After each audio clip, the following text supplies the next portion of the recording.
For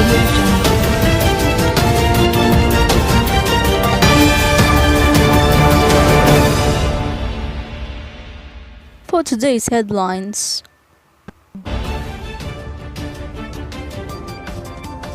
Senators eye the signing of 2019 budget by February. U.S. shuts border post as migrants try to cross from Mexico. HSU new logo and accessory. Arvin Tolentino pens emotional letter. Biro Gupito Art is the second Pinoy Big Brother evictee. And for the public news, your anchors, Brian Peralta and Josa Jimenez. Good afternoon, Philippines. Good afternoon, world. This is Republic News Station. I am Brian Peralta. And I am Josa Jimenez, and we are your anchors for today. Again, This is Republic News.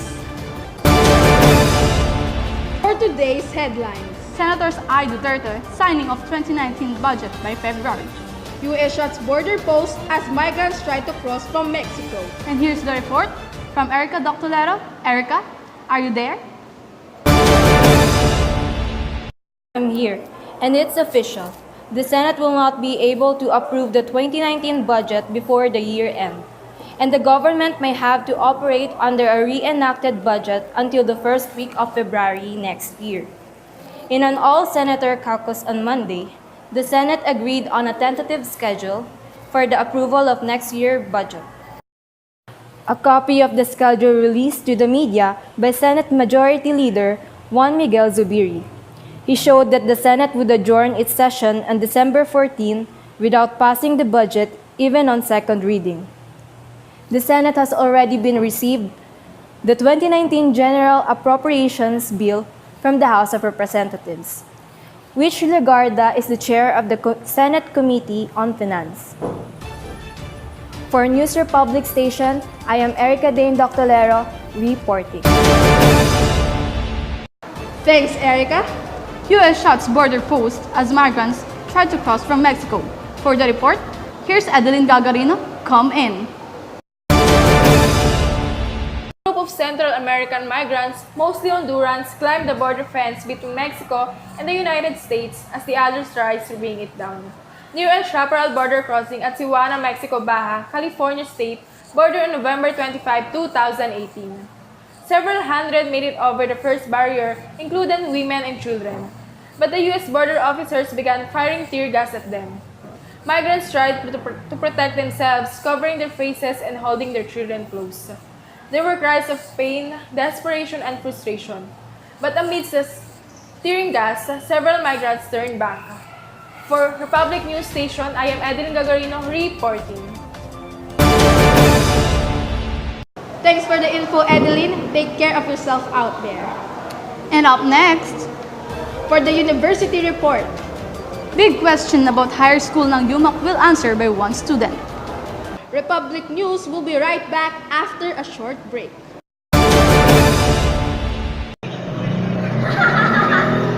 Tricia, can you please limit your time in using gadgets?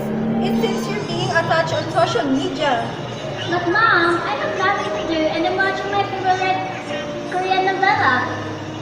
Those gadgets could ruin your time management and could also affect your health. You should remember your limits because regrets comes last. Okay, Mom, I'm sorry. From now on, I will control everything and limit myself from technology. Thank you, Mom. A friendly reminder brought to you by Republic News.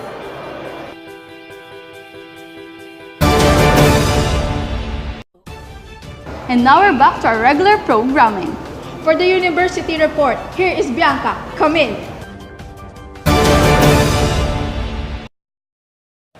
Good afternoon, Brian and Josa. A new design for the logo of the higher school ng UMak or HSU has been issued and released by the HSU Supreme Student Government last November 2018 on their official Facebook page. The decision, idea, and careful design is from the HSU administration. Dr. Maria Corazon E. Binosa, HSU Dean said that this aims to give the HSU students the identity and the sense of uniqueness among other senior high school students around Makati City. The revamping of the logo also means that the patch on the students' uniform will be changed. Accordingly, an accessory, which is the necktie, will be added to the proper uniform. The dominant color for the grade 11 students will be yellow, while the stripes will be color blue. And for the grade 12 students, the dominant color will be blue, while the stripes will be yellow. Every student is mandated to purchase the new patch and necktie. A student who is not wearing the patch and the new necktie cannot enter the academic buildings. With this, we have interviewed an HSU student to ask her about her reaction and opinion about the new patch and new accessory.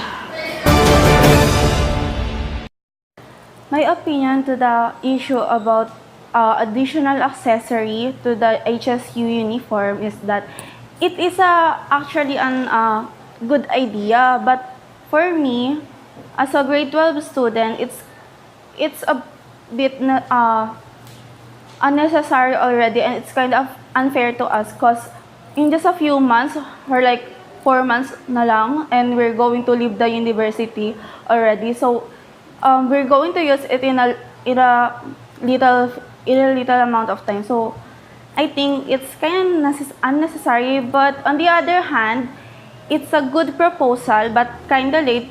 So that's all. A patch costs 20 pesos per piece, while the necktie costs 90 pesos each. The distribution of purchased accessories is under the supervision of the Supreme Student Government.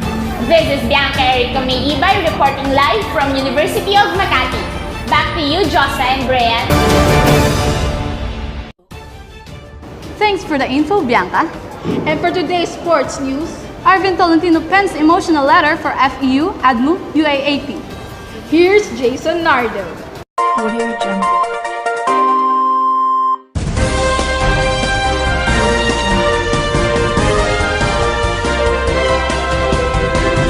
Arvin Tolentino remains thankful for every single victory, even loss he came across in the UAAP. The final stretch of Arvin Tolentino's UAAP career has perfectly encapsulated his entire collegiate run. Just days after draining the game-winning three-pointer against Lasal to tow FEU to the Final Four, Tolentino waved goodbye to FEU faithful after getting eliminated by his former school, Ateneo. So ngayon, FEU with a 1-point lead at 71-70. This is the correct score. Yes. Kanina, 70-69. The ecstatic air of hope that came after FEU's win against Lasal was drowned out the moment the buzzer sounded against Ateneo in Araneta Coliseum last year. Still, the 6'5" forward remains thankful for all those ups and downs. For Republic News, this is Jason Nardo for Sports News reporting. Thank you for that, Jason. And for the sizzling information, Beryl Lupito, Art is the second Pinoy Big Brother evictee. Partner, here's Damsel Ruth Alderite.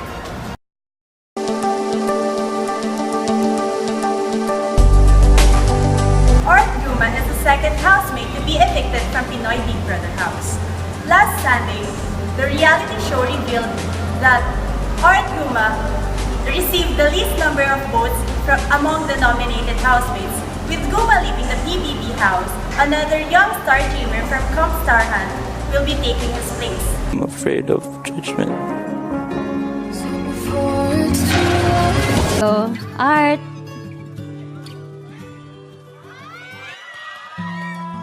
Here beside me is Camille, one of the supporters of Art. Hi, Art! What can you say about Art's eviction? It's kind of sad because I really want him to win, but he's now evicted. Is there anything you want to say to him? Hi, Art! I wish you all the best in a successful life. I want to meet you in person, and I just want to tell you that you did great inside Kuya's house. Now it's time for you to do your best also in the outside world. Love you, Art! That's it for today. Brian and Josa, this is Damsel Ruth Alderite for Showbiz News. And these are the happenings for today. A day that is part of history. And legacies delivered from there and everywhere. This is Republic News.